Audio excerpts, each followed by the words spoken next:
All right, what's going on, everybody? As you know, I've been working on trying to get this stuff pretty much prepped and ready to go. And today we're going to do something very exciting. We're actually going to make some progress. And instead of taking some stuff apart and, you know, doing prep work and stuff, we're actually going to put some stuff together. Very foreign concept recently, just because of the fact that we've been doing all kinds of stuff with disassembly and everything else. But for everyone else that likes to see disassembly, it'll be coming back soon because we got to take the rest of the motor apart at some point. But today, that is not what we are working on. Today, we are going to work on the head. So, as you guys know, we recently did the Glyptal Glyptal coating. We baked it in, got all that stuff put on there. All of that looks great. We'll take a look here in like 2 seconds. And with that, we can now actually lap in the valves. Lapping in the valves is going to be the first step that we need to take to get this installation going. That allows us to make sure that we have a really good seal. There's two methods that you can typically do this with. Usually there's a tool that you can use by hand, and then on the other side of that, there's another tool that you can use with your drill. So we're going to look at both of those today, and I guess we'll just do a quick comparison.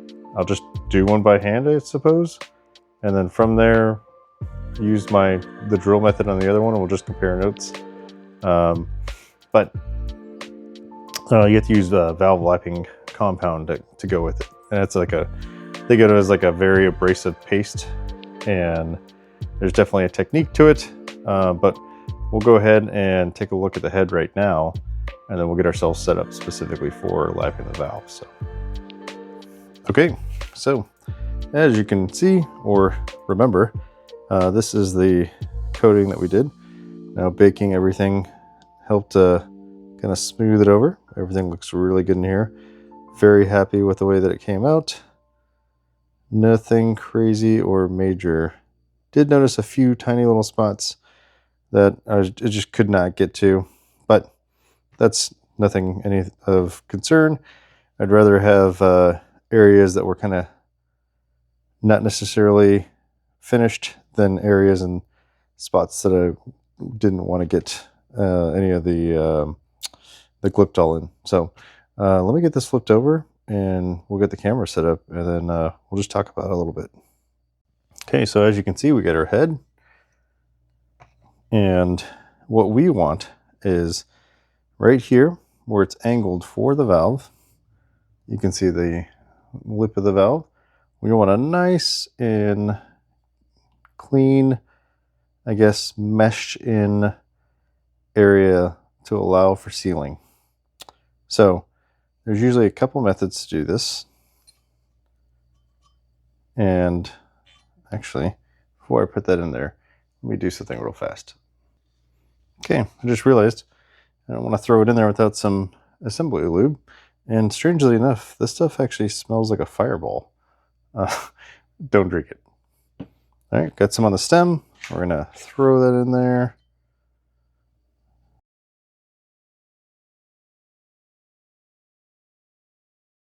Okay, now the way that we are going to achieve this is using our valve lapping compound.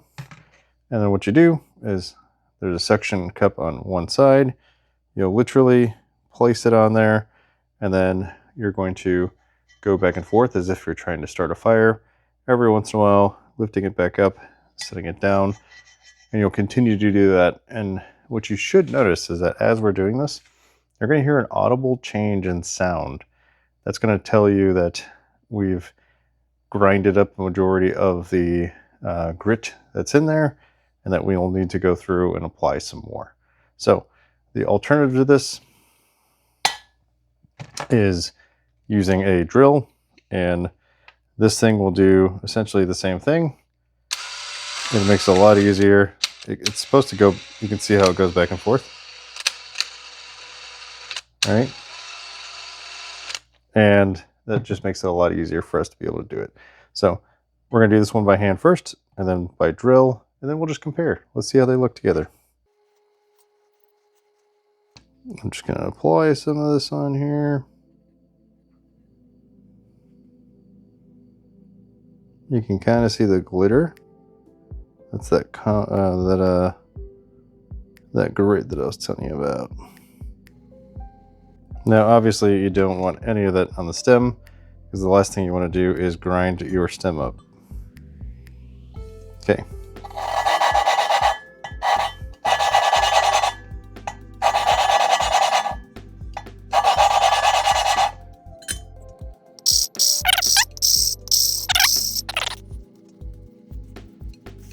And we're going to go ahead and make sure our head is wiped down as well, because we need to apply some new stuff on here. This is very important to get a good seal, so got to really make sure that we get this done right. Okay, we can start to see that ring forming. It's in a pretty good spot. I'm going to go ahead and do it a little bit more though. Okay, I'm pretty happy with that. So let's take a look and see what we got going on here.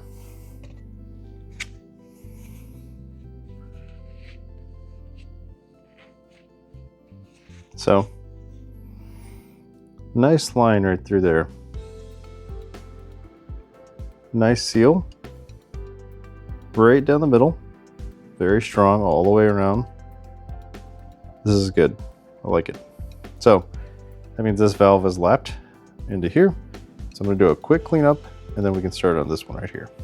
Okay, I'm all set up. Let's try it with this drill like I've done before in the past.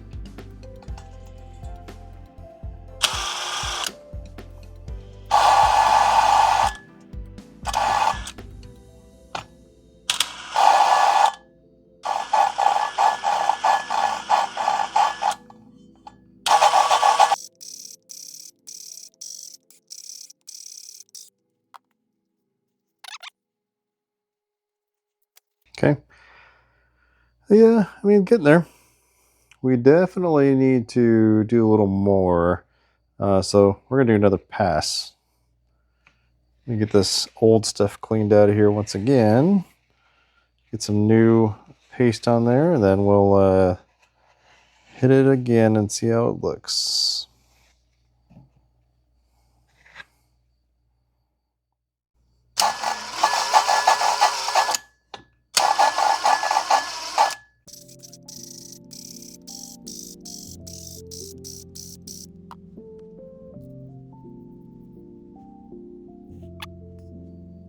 Looks pretty good. I think I might do a third pass.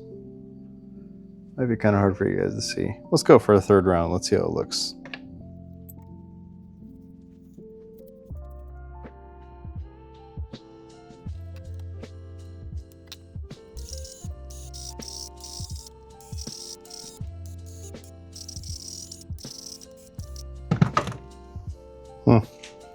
I actually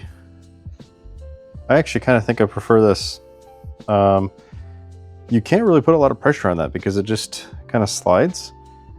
I want to use this to finish it, but we need to compare because that was the whole point. So let's do that. You know what? Let me just double check, make sure I'm happy with finishing this, and then we'll compare.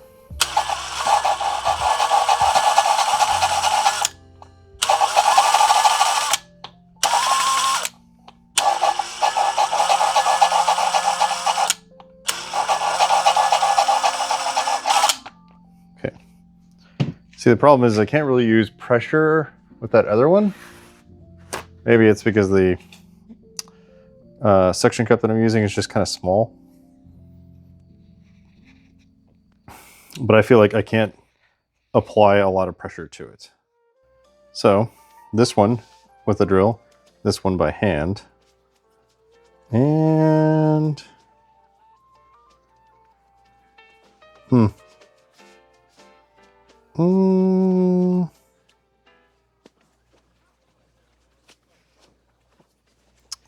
I think I like the one by hand better.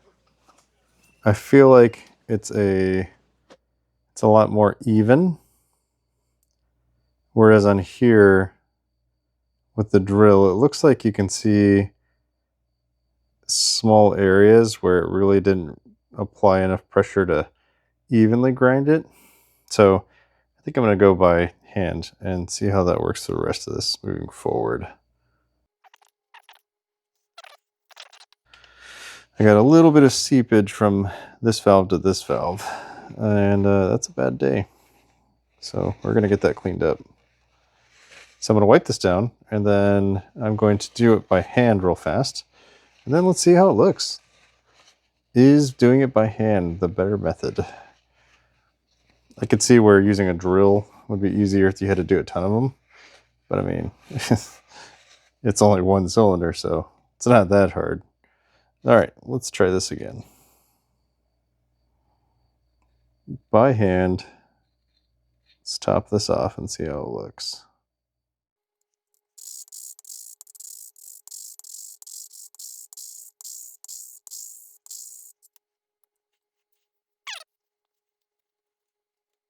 Yeah, I like that. I'm sure some of you are looking at the camera from your angle and you're probably thinking to yourself, I don't really see any differences. It's very minute, but you know, it's a lot easier to see from my end. But I definitely think that I like doing it by hand better because I feel like I'm just able to apply more pressure.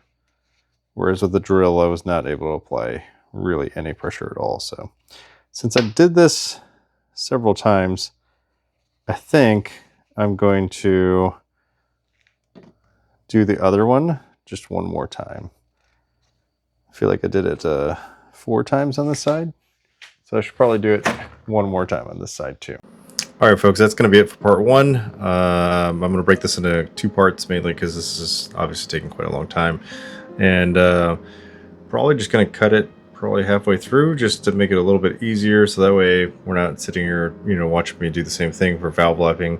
In other news, if you've made it to this point, looks like KTM finally released the 2027 KTM 790. Interesting is that it's, you know, an actual I guess 790. Well, it's actually closer to 800 cc's, so it's pretty cool. It actually looks really good. KTM's been doing this thing lately. They did it with the 390, and I'm not really a big fan of it, but the front tank flares that are on there, it's like they just progressively just made them bigger and bigger and bigger. And so I'm not really a fan of what they've been doing with that, but it looks pretty good in typical KTM fashion. The front headlight obviously is, you know, they're kind of known for their style of headlights that they do. And so it has kind of a cyborg look to it, I guess. I don't know. But overall, I thought the bike looked pretty good. It kind of looks like, I don't know, they seem to be going away from having these like smaller profile bikes. I get it, it's 800cc motor and it's like 799, but 800cc motor, which is a pretty big engine to cram into a naked bike anyways, but you know, the Duke Gen 1 is just significantly smaller. It looks smaller. It's designed that way to where the frame itself is smaller in every way, and they seem to just be progressively getting bigger through the generations. So that's kind of my only problem with them. So I don't know. It would be nice to see if they would revert back to making a slimmer version instead of just kind of going over the top with each iteration. And I kind of think that's what they're doing, is they kind of have this like weird design problem where they pretty much have to just see how well they can go over the top compared to the previous version, right? And so I don't know. It would be nice to see if they would do maybe with the next version they slim it down a little bit and kind of look at that concept of smaller is better. So but we'll see with that. Go check it out though. It looks pretty good bike. Until then, I think we're going to cut this one here, like I said, and I'll probably work on finishing up editing the next one, and then hopefully,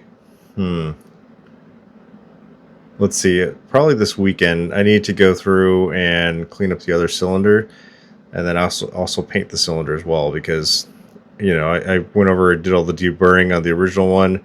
Now I have the second one that I need to deburr that, and then from there I can, you know, spray some clear on it to try to protect that finish. So, but that's it for now, and we're gonna go ahead and keep soldiering on. So I don't got anything else. We'll see you in the next one.